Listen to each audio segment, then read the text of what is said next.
Pour alimenter ou modifier votre site Internet, vous devez pour cela vous rendre dans l'administration de votre site Internet et vous verrez qu'il sera nécessaire de vous connecter avec l'identifiant et le mot de passe définis lors de l'installation de votre site.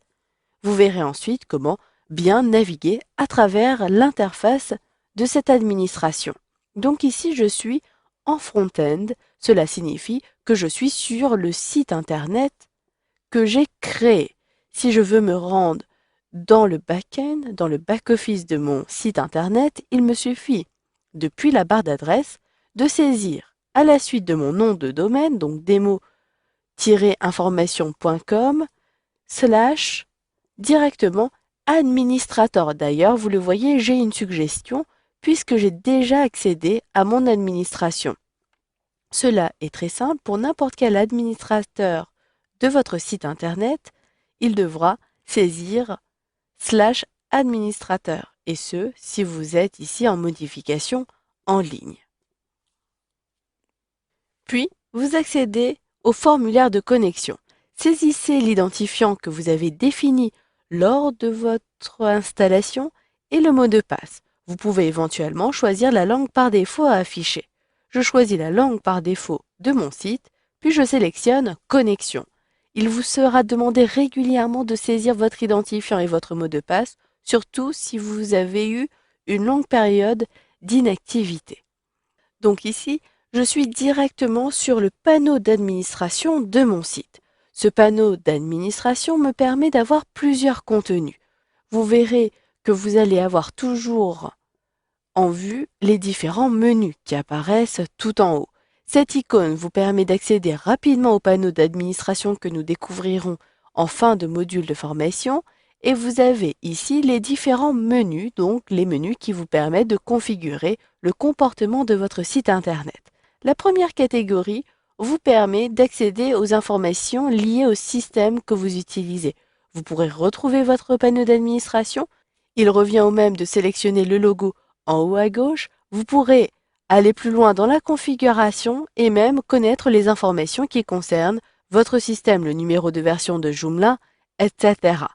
Vous pourrez gérer les utilisateurs de votre site Internet, créer des liens pour vos différents menus, donc afficher des pages sur votre site, gérer le contenu, les articles, les catégories d'articles afin de les organiser.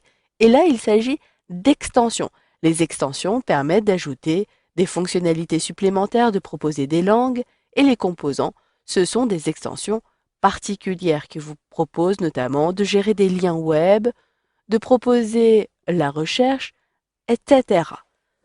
Pour vous rendre donc sur l'un des éléments proposés dans un menu, cliquez sur le menu puis choisissez la catégorie. Et automatiquement, vous le voyez, vous avez à nouveau les menus qui sont disponibles en haut. Si ces menus sont grisés, je vous montre si je me rends ici sur la création d'un article. Les menus vont être grisés, je ne peux pas accéder à ces menus. Il me suffit donc tout simplement de fermer ce que je suis en train de faire, de sauvegarder ou d'annuler pour retrouver la possibilité d'accéder aux différents liens. Maintenant, pour me rendre sur mon panneau d'administration, je sélectionne ici et j'ai une organisation qui sera toujours sur le même principe. Vous avez en dessous de la barre des menus le titre de la page sur laquelle vous êtes, donc panneau d'administration. Vous retrouverez régulièrement des barres d'outils qui vous permettront de gérer les éléments de la page. Ici, je suis donc sur la page d'accueil, en quelque sorte, de mon administration. Je retrouve donc un volet qui me permet d'accéder rapidement à certains menus.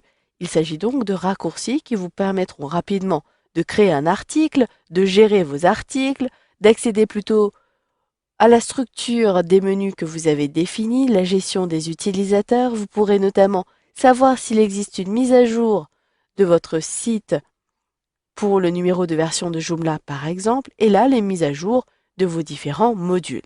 À droite, ici il s'agit du contenu. Vous pouvez savoir quels sont les derniers utilisateurs connectés sur cette administration. Cela est utile si vous gérez plusieurs administrateurs. Vous avez en dessous un récapitulatif des articles populaires, des articles les plus récents si vous voulez savoir quels ont été les articles publiés par d'autres collaborateurs par exemple, il vous suffira de vous référer à cet endroit-ci plutôt que de vous rendre dans Contenu, Gestion des articles. Enfin, vous avez un dernier élément qui apparaît tout en bas. Il s'agit d'une barre qui vous permet de voir votre site. Donc si je clique ici, il s'agit d'un lien vers votre site internet. Et d'ailleurs, ce lien, vous le retrouvez également en haut dans la barre des menus. Je clique ici, il s'agit à nouveau d'accéder à mon site internet. Vous avez en dessous le nombre de visiteurs connectés et le nombre d'administrateurs connectés. Vous pouvez accéder ici directement également à vos messages, à vos nouveaux messages. Pour vous déconnecter, vous pouvez le faire à partir de ce lien-ci ou à partir de l'engrenage qui apparaît en haut à droite. Vous le voyez, vous avez le lien déconnexion. Je vous conseille donc de le faire dès que vous quittez votre poste, si celui-ci ne se verrouille pas automatiquement. Et enfin, là, vous le voyez, l'engrenage vous permet également d'accéder aux informations de votre compte. Je sélectionne Déconnexion et vous savez donc maintenant comment naviguer sur cette administration de votre site internet.